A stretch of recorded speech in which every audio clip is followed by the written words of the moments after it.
नमस्कार साथियों, स्वागत है आपका। देखिए, आज धामी जी धरना स्थल पहुँचे हैं। आज की क्या घटनाक्रम है, धामी जी ने किन किन चीज़ों का आश्वासन दिया है, क्या क्या आगे संभावनाएं नज़र आती हैं, उन सब पे आज हम बात करने वाले हैं। चलिए, स्वागत है आपका आपके चैनल में। देखिए, पहली बात जो मांग थी सीबीआई जांच की, उस मांग को धामी जी ने मान लिया है। यानी कि अब कम से कम सीबीआई जांच होने वाली है, यानी कि दूध का दूध और पानी का पानी होता हुआ नज़र आएगा। ठीक है, तो एक तो ये होने वाला है।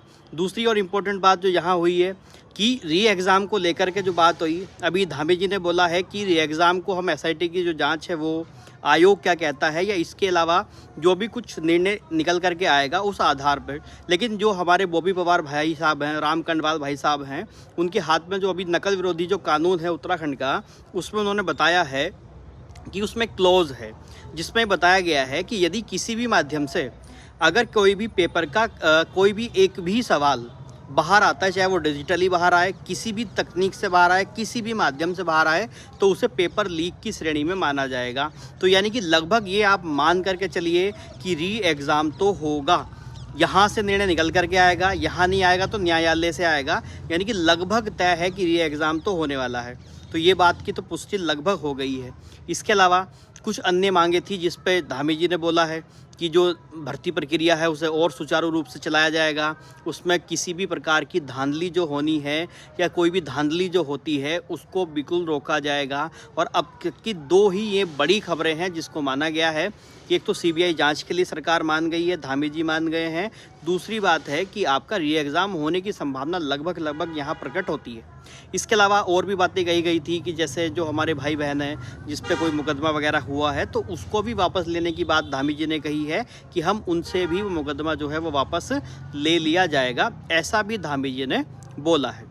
इसके अलावा कुछ अन्य मांगे जो हैं जो रखी गई हैं, जिसमें कहा गया है कि ओएमआर सीट हमारे यहाँ बदल दीजिए, उसमें एक 5वां विकल्प होना चाहिए। यानी कि जिस पे अगर कोई अटेम्प्ट नहीं करता सवाल तो उसमें हमें वो 5वां गोला भरना होता है। ठीक है, ऐसा अन्य कुछ हरियाणा में, राजस्थान में, बिहार में कुछ ऐसे एग्ज़ाम्स में वहाँ पे प्रीफर इसको किया जाता है, जो मुझे लगता है कि बहुत अच्छी पहल है। आप इस विषय पे क्या सोचते हैं भाई, कि वो 5वां विकल्प होना चाहिए या नहीं होना चाहिए? आपकी जो राय है वो आप मुझे कमेंट में बताना। इसके अलावा देखिए, आप लोग धरना प्रदर्शन आप लगातार समय से देख रहे हैं, लगभग 1 वीक से ज़्यादा का समय हो गया है। हमारे भाई बहन बहुत हिम्मत से वहाँ डटे रहे।